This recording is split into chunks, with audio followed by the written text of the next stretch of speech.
प्रसन्नाङ्गरागं प्रभाकाञ्चनाङ्गं जगद्भीतिशौर्यं तुषाराद्रिधैर्यम् तृणीभूतहेतिं रणोद्यद्विभूतिं भजे वायुपुत्रं पवित्राप्तमित्रम् भजे पावनं भावनानित्यवासं भजे बालभानं प्रभाचारुभासं भजे चन्द्रिकाकुन्दमन्दारहासं भजे सन्ततं रामभूपालदासं भजे लक्ष्मणप्राणरक्षातिदक्षं भजे तोषितानेकगीर्वाणपक्षम् भजे घोरसङ्ग्रामसीमाहताक्षं भजे रामनामातिसम्प्राप्तरक्षम् कृताभीलनादं क्षितिक्षिप्तपादं घनक्रान्तभृङ्गं कटिस्थोरुजङ्घम् वियद्व्याप्तकेशं भुजाश्लेषितास्मं जयश्रीसमेतं भजे रामदूतं चलद्वालघातं भ्रमच्चक्रवालं कठोराट्टहासं प्रभिन्नां च जाण्डम् महासिंहनादाद्विशीर्णत्रिलोकं भजे आञ्जनेयं प्रभुं वज्रकायम् रणे भीषणे मेघनादे सनादे सरोषे समारोपिते मित्रमुख्ये खगानां घनानां सुराणां च मार्गे नतं तं वहं तं हनुमन्तमीडे कनद्रत्नजम्भारिदम्भोळिधारं कनद्दन्तनिर्धूतकालोग्रदन्तम् पदाघातभीताब्धिभूताधिवासं रणक्षोणिदक्षं भजे पिङ्गळाक्षम् महाग्राहपीडा महोत्पातपीडा महारोगपीडा महातीव्रपीडा हरत्यासुते पादपद्मानुरक्तो नमस्ते कपिश्रेष्ठ रामप्रियो यः सुधा सिन्धुमुल्लङ्घ्य नाथोग्रदीप्तः सुधा चौषधीस्ता प्रगुप्तप्रभावः षडद्रोणशैलस्य सारेण सेतुं विना भूस्वयं कः समर्थः कपीन्द्रः निरातङ्कमाविश्य लङ्कां विसङ्गो भवानेव सीतातिशोकापहारी समुद्रान्तरङ्गादिरौद्रं विनिद्रम् विलङ्घ्योरुजङ्घस्तुता मर्त्यसङ्घः रमानाधरामः क्षमानाधरामः अशोकेन शोकं विहाय प्रहर्षम्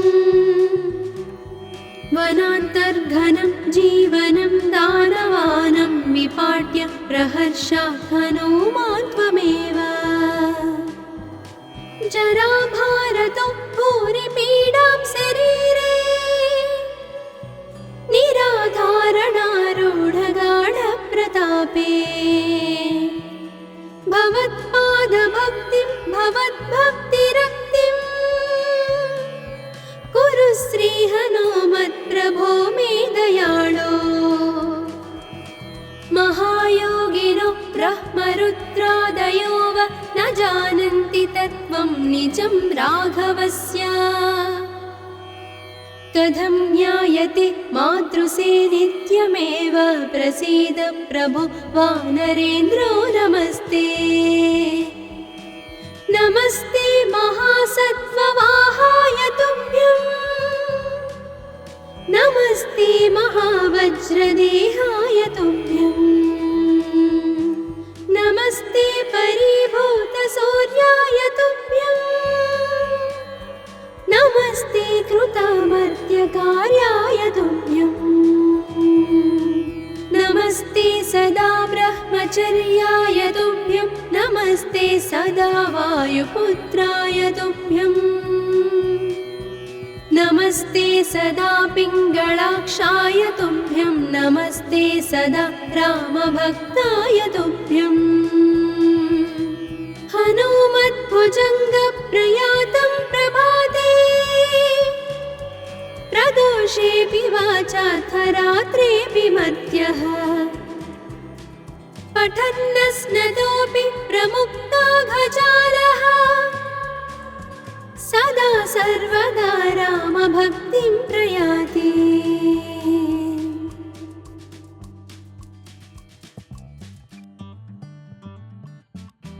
प्रसन्नाङ्गरागं प्रभाकाञ्चनाङ्गं जगद्भीतिशौर्यं तुषाराद्रिधैर्यम्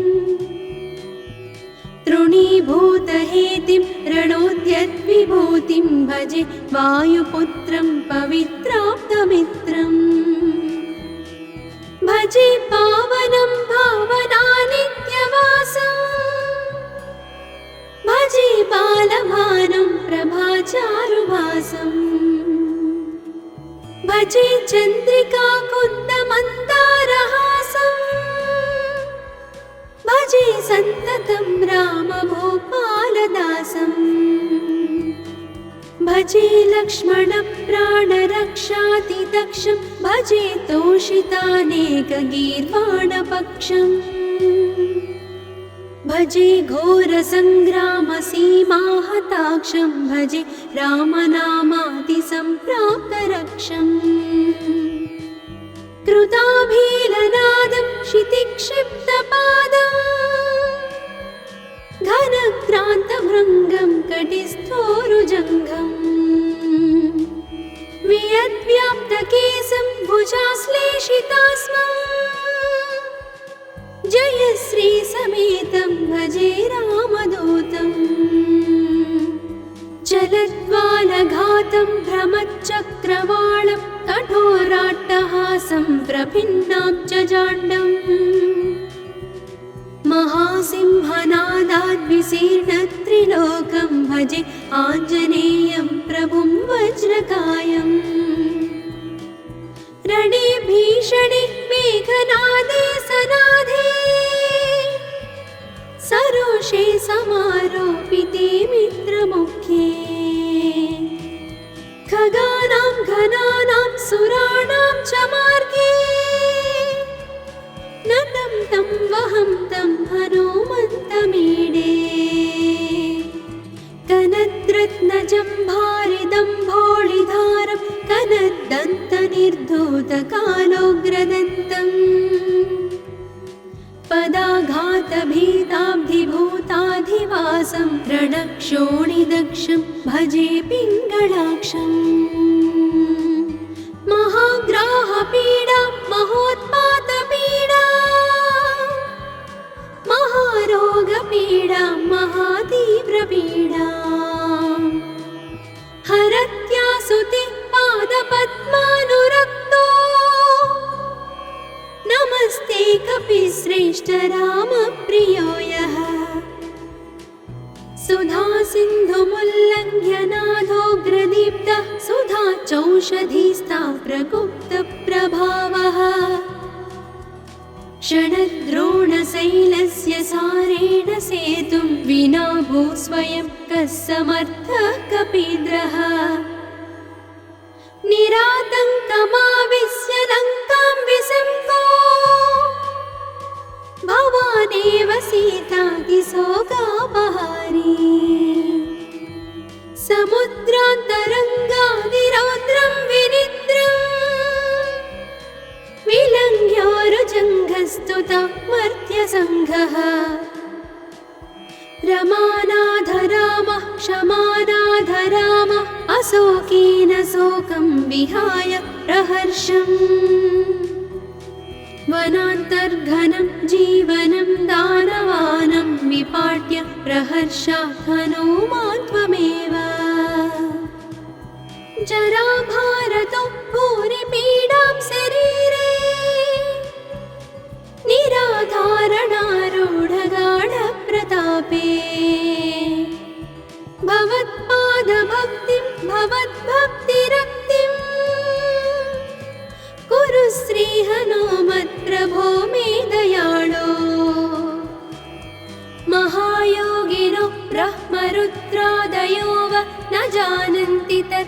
निजं राघवस्य कथं ज्ञायते मातृसे नित्यमेव प्रसीद प्रभो वानरेन्द्रो नमस्ते नमस्ते महासत्त्ववाहाय तुभ्यं नमस्ते महावज्रदेहाय तुभ्यं नमस्ते परिभूतसूर्याय तुभ्यं नमस्ते कृतामर्त्यकार्याय तुभ्यं नमस्ते सदा ब्रह्मचर्याय तुभ्यं नमस्ते सदा वायुपुत्राय तुभ्यं नमस्ते सदा पिङ्गळाक्षाय तुभ्यं नमस्ते सदा रामभक्ताय तुभ्यं हनुमद्भुजङ्गप्रयातं प्रभाते प्रदोषेऽपि वाचार्थरात्रेऽपि मर्त्यः पठन्नस्नतोऽपि प्रमुक्ताघजालः सदा सर्वदा रामभक्तिं प्रयाति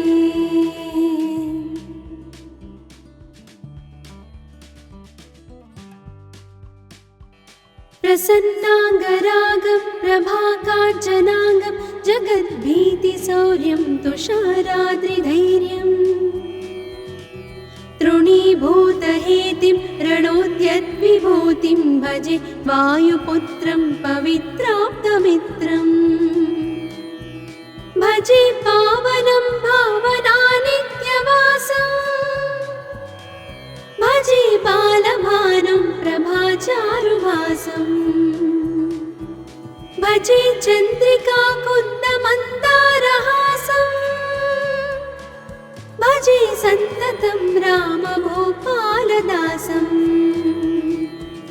भजे लक्ष्मणप्राणरक्षातिदक्षं भजे तोषितानेकगीर्वाणपक्षम् भजे घोरसङ्ग्रामसीमाहताक्षं भजे रामनामातिसम्प्राप्तरक्षम् कृताभीलनादं क्षितिक्षिप्तपादं घनक्रान्तभृङ्गं कटिस्थोरुजङ्घम् वियद्व्याप्तकेशं भुजाश्लेषितास्मं जयश्रीसमेतं भजे रामदूतं जलज्वालघातं भ्रमच्चक्रवालं कठोराट्टहासं प्रभिन्नाब्जजाण्डम् महासिंहनादाद्विशीर्णत्रिलोकं भजे आञ्जनेयं प्रभुं वज्रकायम् रणे भीषणे मेघनादे सनादे सरोषे समारोपिते मित्रमुख्ये खगानां घनानां सुराणां च मार्गे नतं तं वहं तं हनुमन्तमीडे कनद्रत्नजम्भारिदम्भोळिधारं कनद्दन्तनिर्धूतकालोग्रदन्तम् पदाघातभीताब्धिभूताधिवासं रणक्षोणिदक्षं भजे पिङ्गळाक्षम् महाग्राहपीडा महोत्पातपीडा महारोगपीडा महातीव्रपीडा हरत्यासुते पादपद्मानुरक्तो नमस्ते कपिश्रेष्ठ रामप्रियो यः सुधा सिन्धुमुल्लङ्घ्य नाथोग्रदीप्तः सुधा चौषधीस्ता प्रगुप्तप्रभावः षडद्रोणशैलस्य सारेण सेतुं विना भूस्वयं कः समर्थः कपीन्द्रः निरातङ्कमाविश्य लङ्कां विसङ्गो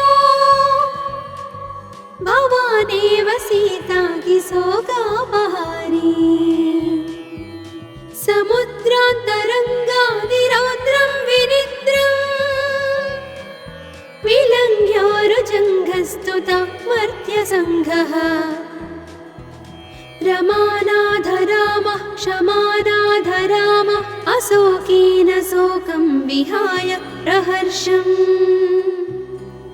वनान्तर्घनं जीवनं दानवानं विपाट्य प्रहर्षात् हनूमान् त्वमेव जराभारतो भूरिपीडां शरीरे निराधारणारूढगाढप्रतापे भवत्पादभक्तिं भवद्भक्तिरक्तिं कुरु श्रीहनुमत्प्रभो मे दयाळो महायोगिनो ब्रह्मरुद्रादयो वा न जानन्ति तत्त्वं निजं राघवस्य कथं ज्ञायते मातृसे नित्यमेव प्रसीद प्रभो वानरेन्द्रो नमस्ते नमस्ते महासत्त्ववाहाय तुभ्यं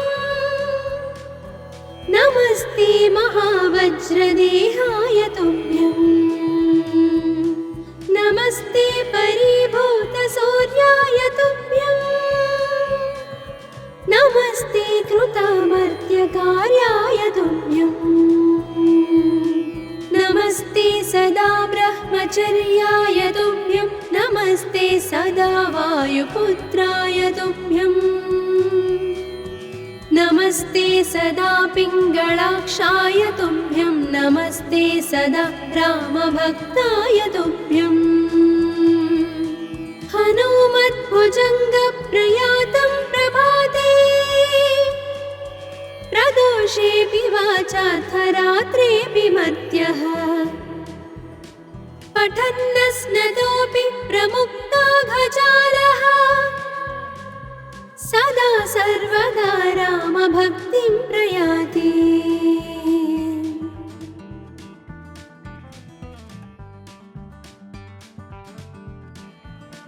प्रसन्नाङ्गरागं प्रभाकाञ्चनाङ्गं जगद्भीतिशौर्यं तुषाराद्रिधैर्यम् तृणीभूतहेतिं रणोद्यद्विभूतिं भजे वायुपुत्रं पवित्राप्तमित्रम् भजे पावनं भावनानित्यवासम् भजे बालभानं प्रभाचारुभासम् भजे चन्द्रिकाकुन्दमन्दारहासम् भजे सन्ततं रामभूपालदासम् भजे लक्ष्मणप्राणरक्षातिदक्षं भजे तोषितानेकगीर्वाणपक्षम् भजे घोरसङ्ग्रामसीमाहताक्षं भजे रामनामातिसम्प्राप्तरक्षम् कृताभीलनादं क्षितिक्षिप्तपादम् घनक्रान्तभृङ्गं कटिस्थोरुजङ्घम् वियद्व्याप्तकेशं भुजाश्लेषितास्मम् जय श्रीसमेतं भजे रामदूतं चलद्वालघातं भ्रमच्चक्रवालं कठोराट्टहासं प्रभिन्नाब्जजाण्डम् महासिंहनादाद्विशीर्णत्रिलोकं भजे आञ्जनेयं प्रभुं वज्रकायम् रणे भीषणे मेघनादे सनादे सरोषे समारोपिते मित्रमुख्ये खगानां घनानां सुराणां च मार्गे नतं तं वहं तं हनुमन्तमीडे कनद्रत्नजम्भारिदम्भोळिधारं कनद्दन्तनिर्धूतकालोग्रदन्तम् पदाघातभीताब्धिभूताधिवासं रणक्षोणिदक्षं भजे पिङ्गळाक्षम् महाग्राहपीडा महोत्पातपीडा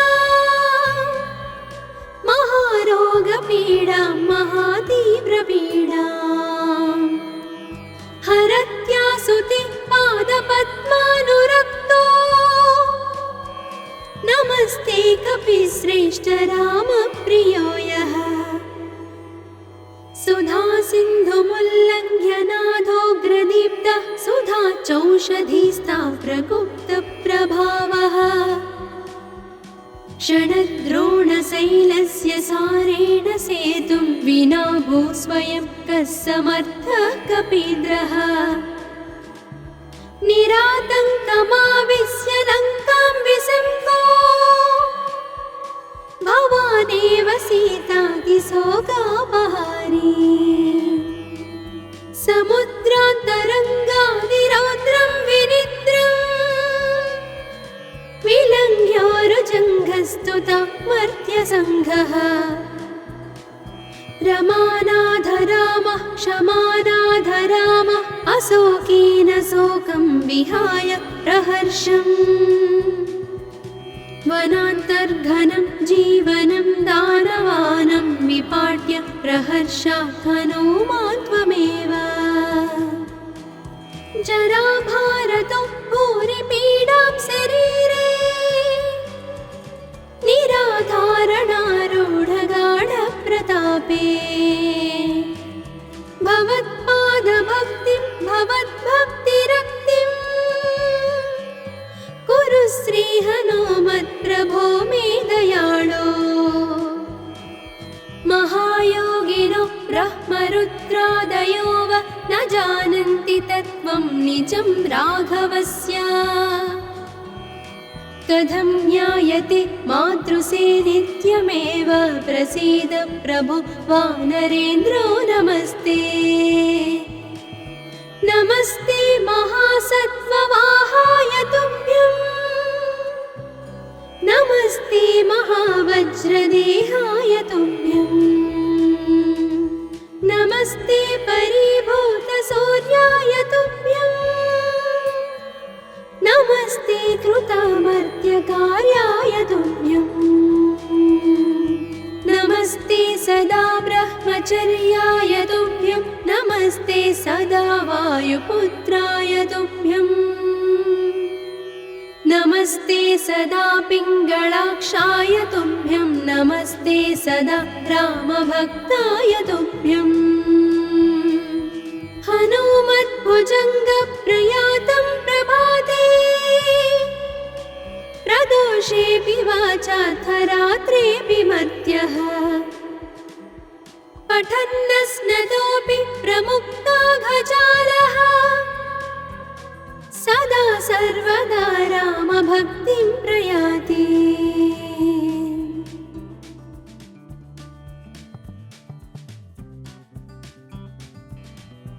प्रसन्नाङ्गरागं प्रभाकाञ्चनाङ्गं जगद्भीतिशौर्यं तुषाराद्रिधैर्यम्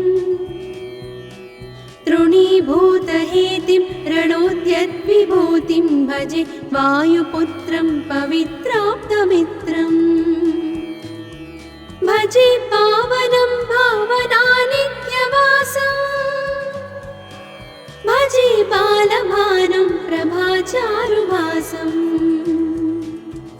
भजे चन्द्रिकाकुन्दमन्दारहासम्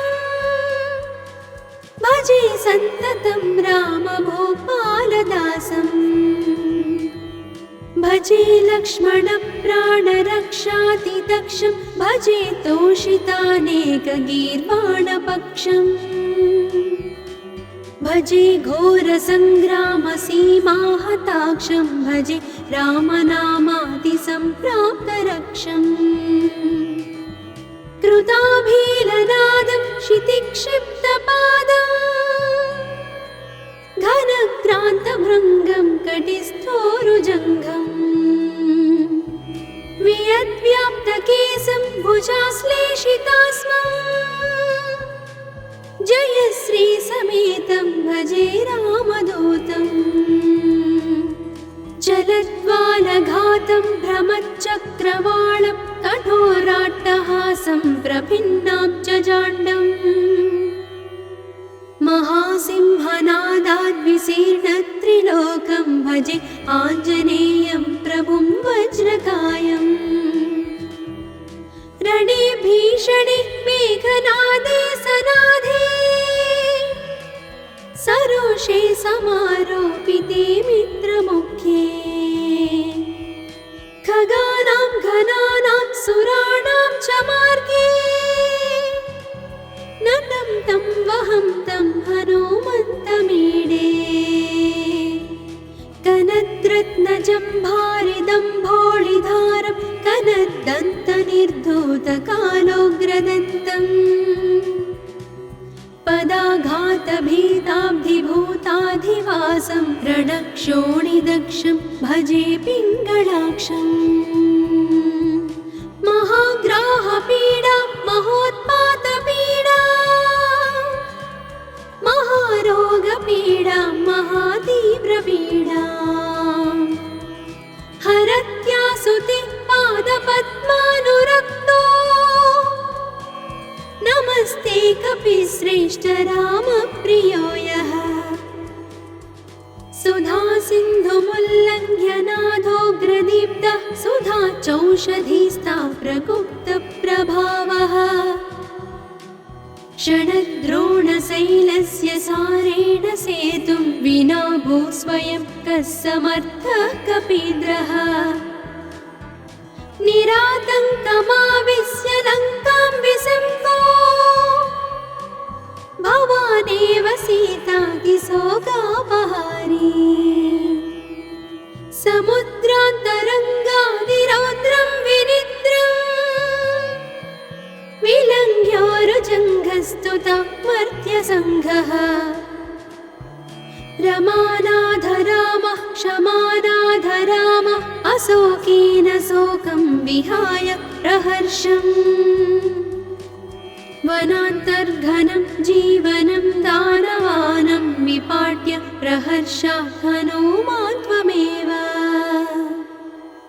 जराभारतो भूरिपीडां शरीरे निराधारणारूढगाढप्रतापे भवत्पादभक्तिं भवद्भक्तिरक्तिं कुरु श्रीहनुमत्प्रभो मे दयाळो महायोगिनो ब्रह्मरुद्रादयो वा न जानन्ति तत्त्वं निजं राघवस्य कथं ज्ञायते मातृसे नित्यमेव प्रसीद प्रभो वानरेन्द्रो नमस्ते नमस्ते महासत्त्ववाहाय तुभ्यं नमस्ते महावज्रदेहाय तुभ्यं नमस्ते परिभूतसूर्याय तुभ्यं नमस्ते कृतामर्त्यकार्याय तुभ्यं नमस्ते सदा ब्रह्मचर्याय तुभ्यं नमस्ते सदा वायुपुत्राय तुभ्यं नमस्ते सदा पिङ्गळाक्षाय तुभ्यं नमस्ते सदा रामभक्ताय तुभ्यं हनुमद्भुजङ्गप्रयातं प्रभाते प्रदोषेऽपि वाचार्थरात्रेऽपि मर्त्यः पठन्नस्नतोऽपि प्रमुक्ताघजालः सदा सर्वदा रामभक्तिं प्रयाति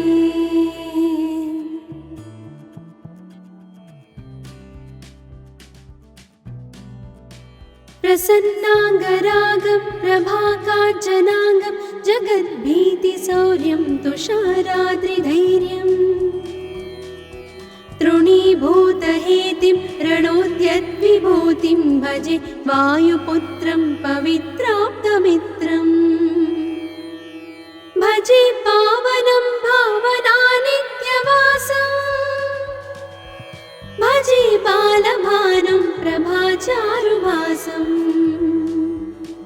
भजे चन्द्रिकाकुन्दमन्दारहासम् भजे सन्ततं रामभूपालदासम् भजे लक्ष्मणप्राणरक्षातिदक्षं भजे तोषितानेकगीर्वाणपक्षम् भजे घोरसङ्ग्रामसीमाहताक्षं भजे रामनामादिसम्प्राप्तरक्षम् कृताभीलनादं क्षितिक्षिप्तपादम् घनक्रान्तभृङ्गं कटिस्थोरुजङ्घम् वियद्व्याप्तकेशं भुजाश्लेषितास्मम् जयश्रीसमेतं भजे रामदूतम् चलद्वालघातं भ्रमच्चक्रवालं कठोराट्टहासं प्रभिन्नाब्जजाण्डम् महासिंहनादाद्विशीर्णत्रिलोकं भजे आञ्जनेयं प्रभुं वज्रकायम् रणे भीषणे मेघनादे सनादे सरोषे समारोपिते मित्रमुख्ये खगानां घनानां सुराणां च मार्गे नतं तं वहं तं हनुमन्तमीडे कनद्रत्नजम्भारिदम्भोळिधारं कनद्दन्तनिर्धूतकालोग्रदन्तम् पदाघातभीताब्धिभूताधिवासं रणक्षोणिदक्षं भजे पिङ्गळाक्षम् महाग्राहपीडा महोत्पातपीडा महारोगपीडा महातीव्रपीडा हरत्यासुते पादपद्मानुरक्तो नमस्ते कपिश्रेष्ठ रामप्रियो यः सुधा सिन्धुमुल्लङ्घ्य नादोग्रदीप्तः सुधा चौषधीस्ता प्रगुप्तप्रभावः षडद्रोणशैलस्य सारेण सेतुं विना भूस्वयं कः समर्थः कपीन्द्रः निरातङ्कमाविश्य लङ्कां विसङ्गो भवानेव सीतातिशोकापहारी समुद्रान्तरङ्गादिरौद्रं विनिद्रम् विलङ्घ्योरुजङ्घस्तुता मर्त्यसङ्घः रमानाथ रामः क्षमानाथ रामः अशोकेन शोकं विहाय प्रहर्षम् वनान्तर्घनं जीवनं दानवानं विपाट्य प्रहर्षात् हनुमान् त्वमेव जराभारतो भूरिपीडां शरीरे निराधारणारूढगाढप्रतापे भवत्पादभक्तिं भवद्भक्तिरक्तिं कुरु श्रीहनुमत्प्रभो मे दयाळो महायोगिनो ब्रह्मरुद्रादयो वा न जानन्ति तत्त्वं निजं राघवस्य कथं ज्ञायते मातृसे नित्यमेव प्रसीद प्रभो वानरेन्द्रो नमस्ते नमस्ते महासत्त्ववाहाय तुभ्यं नमस्ते महावज्रदेहाय तुभ्यं नमस्ते परिभूतसूर्याय तुभ्यं नमस्ते कृतामर्त्यकार्याय तुभ्यं नमस्ते सदा ब्रह्मचर्याय तुभ्यं नमस्ते सदा वायुपुत्राय तुभ्यं नमस्ते सदा पिङ्गळाक्षाय तुभ्यं नमस्ते सदा रामभक्ताय तुभ्यं हनुमद्भुजङ्गप्रयातं प्रभाते प्रदोषेऽपि वाचार्थरात्रेऽपि मर्त्यः पठन्नस्नतोऽपि प्रमुक्ताघजालः सदा सर्वदा रामभक्तिं प्रयाति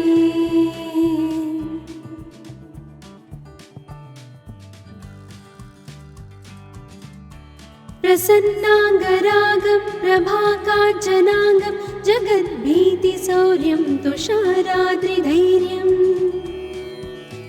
तृणीभूतहेतिं रणोद्यद्विभूतिं भजे वायुपुत्रं पवित्राप्तमित्रम् भजे पावनं भावनानित्यवासम् भजे बालभानुं प्रभाचारुभासम् भजे चन्द्रिकाकुन्दमन्दारहासम् भजे सन्ततं रामभूपालदासम् भजे लक्ष्मणप्राणरक्षातिदक्षं भजे तोषितानेकगीर्वाणपक्षम् भजे घोरसङ्ग्रामसीमाहताक्षं भजे रामनामातिसम्प्राप्तरक्षम् कृताभीलनादं क्षितिक्षिप्तपादम् घनक्रान्तभृङ्गं कटिस्थोरुजङ्घम् वियद्व्याप्तकेशं भुजाश्लेषितास्मम् जयश्रीसमेतं भजे रामदूतम् चलद्वालघातं भ्रमच्चक्रवालं कठोराट्टहासं प्रभिन्नाब्जजाण्डम् महासिंहनादाद्विशीर्णत्रिलोकं भजे आञ्जनेयं प्रभुं वज्रकायम् रणे भीषणे मेघनादे सनाधे सरोषे समारोपिते मित्रमुख्ये खगानां घनानां सुराणां च मार्गे नतं तं वहं तं हनुमन्तमीडे कनद्रत्नजम्भारिदम्भोळिधारं कनद्दन्तनिर्धूतकालोग्रदन्तम् पदाघातभीताब्धिभूताधिवासं रणक्षोणिदक्षं भजे पिङ्गळाक्षम् महाग्राहपीडा महोत्पातपीडा महारोगपीडा महातीव्रपीडा हरत्यासुते पादपद्मानुरक्तो नमस्ते कपिश्रेष्ठ रामप्रियो यः सुधा सिन्धुमुल्लङ्घ्य नादोग्रदीप्तः सुधा चौषधीस्ता प्रगुप्तप्रभावः षडद्रोणशैलस्य सारेण सेतुं विना भूस्वयं कः समर्थः कपीन्द्रः निरातङ्कमाविश्य लङ्कां विसङ्गो भवानेव सीतातिशोकापहारी समुद्रान्तरङ्गादिरौद्रं विनिद्रम् विलङ्घ्योरुजङ्घस्तुता मर्त्यसङ्घः रमानाथ रामः क्षमानाथ रामः अशोकेन शोकं विहाय प्रहर्षम् वनान्तर्घनं जीवनं दानवानं विपाट्य प्रहर्षात् हनूमान् त्वमेव जराभारतो भूरिपीडां शरीरे निराधारणारूढगाढप्रतापे भवत्पादभक्तिं भवद्भक्तिरक्तिं कुरु श्रीहनुमत्प्रभो मे दयाळो महायोगिनो ब्रह्मरुद्रादयो वा न जानन्ति तत्त्वं निजं राघवस्य कथं ज्ञायते मातृसे नित्यमेव प्रसीद प्रभो वानरेन्द्रो नमस्ते नमस्ते महासत्त्ववाहाय तुभ्यं नमस्ते महावज्रदेहाय तुभ्यं नमस्ते परिभूतसूर्याय तुभ्यम्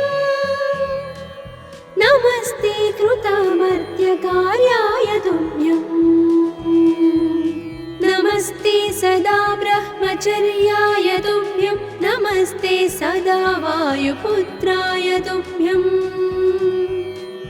नमस्ते सदा पिङ्गलाक्षाय तुभ्यं नमस्ते सदा रामभक्ताय तुभ्यं हनुमद्भुजङ्गप्रयातं प्रभाते प्रदोषेऽपि वाचार्थरात्रेऽपि मध्यः पठन्नस्नतोऽपि प्रमुक्ताघजालः सदा सर्वदा रामभक्तिं प्रयाति।